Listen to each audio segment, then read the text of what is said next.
So then you're going to stop talking. Is that how it works? Oh, wait. Are you now? Uh-huh. The first thing that we have to think about in order to chunk out your ideas is this.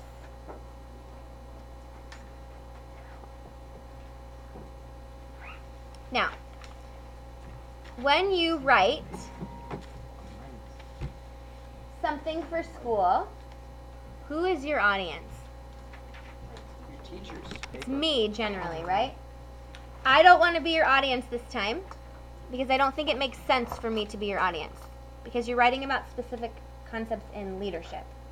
So, if you're writing about teens in leadership, who might it make sense to be your audience? Teens. Parents. Maybe parents.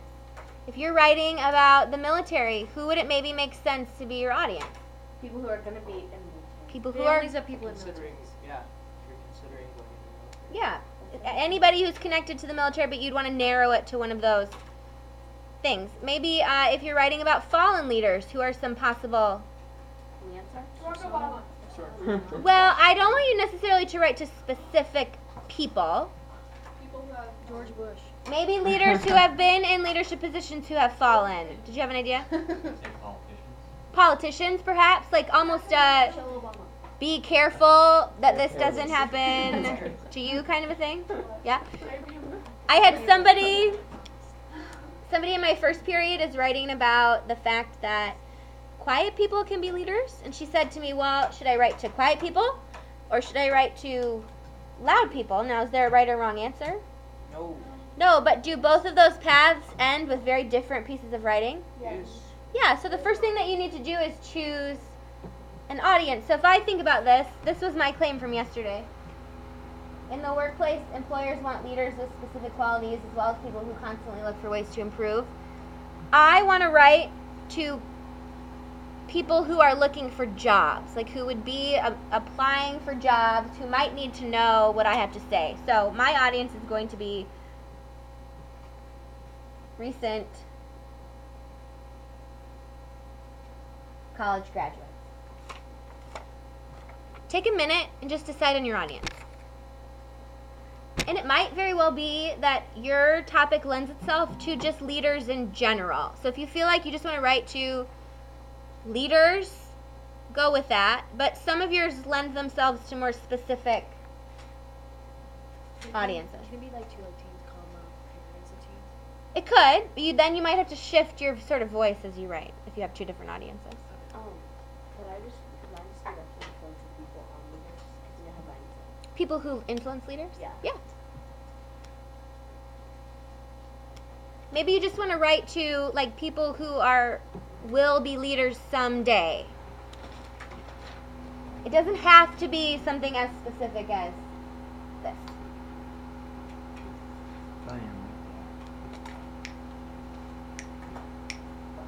Oh, so tired. Give me thumbs up when you got it. You got it? We're on camera. Leader of the nation. Okay, can we move on? Hudson. I'm just kidding. No, it's not. Now, what I'm going to do in the next... I'm going to attempt to do this in 6 minutes. We'll see if I can do it. Is show you how I would go about doing this myself so that you can go home this weekend and do this on your own. Okay? What you need to do is figure out 3 things. What comes here? Oh, if I could spell it right. Oh, don't worry, I had the trouble too.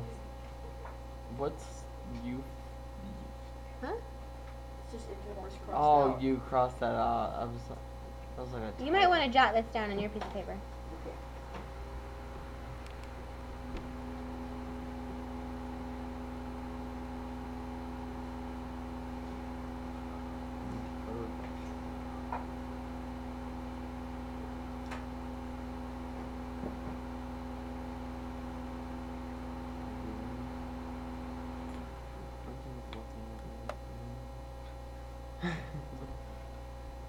So all I'm going to do, now you can just put your pencils down and listen.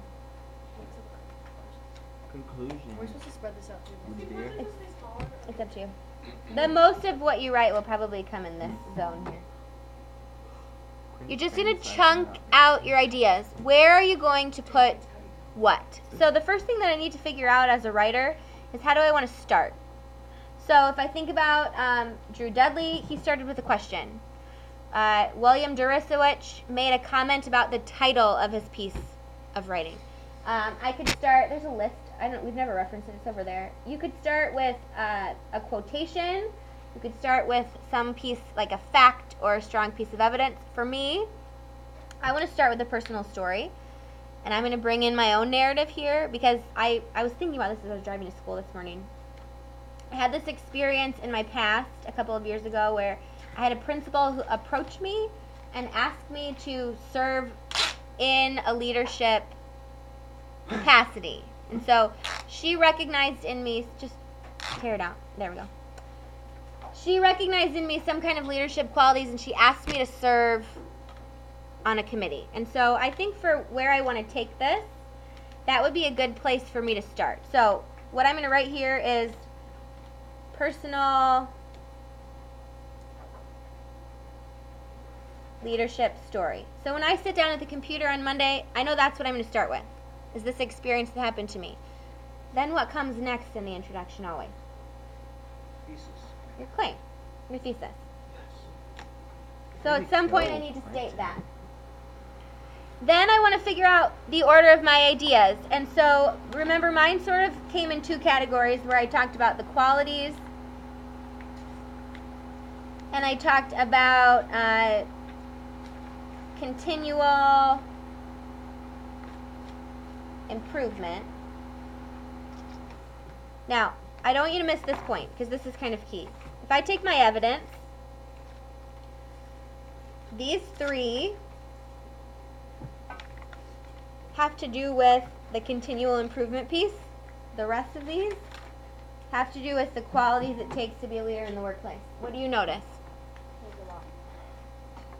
There's more here than there are here. And so as I'm chunking out my ideas, I realize that these facts aren't very specific. I'd like to use them, but there's kind of a gap here in terms of there's not really a specific example that I'm giving. What does that tell me as a writer that I need to do? Use commentary to connect. Yes, but I also need to find more what? Background. Who said it? Yeah, I need more evidence. I got to do more research. You might find as you're organizing your ideas that one of your ideas doesn't have any evidence to support it or it's not specific enough. So as a writer, you've got to go back to the research. You go back to the vault, you go back to the databases. Should it take you that long? No, because you know what you're looking for. But don't just say, oh well, that point just won't be as strong as the other ones. Go back and find what you need.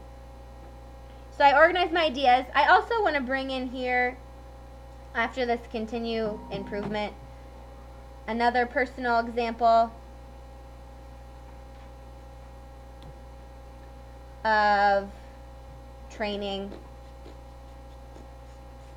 that I could compare to my own life. Okay?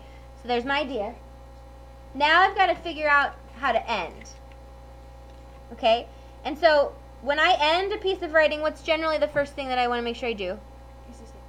Restate my claim. I want to tie back to my argument in some form. And then the general rule of thumb with conclusions is that how you end should be similar to how you began. And so what I have is a follow-up conversation on this same story where like a year later after this happened, I had a follow-up conversation with this person about, well, why did you choose me to be in that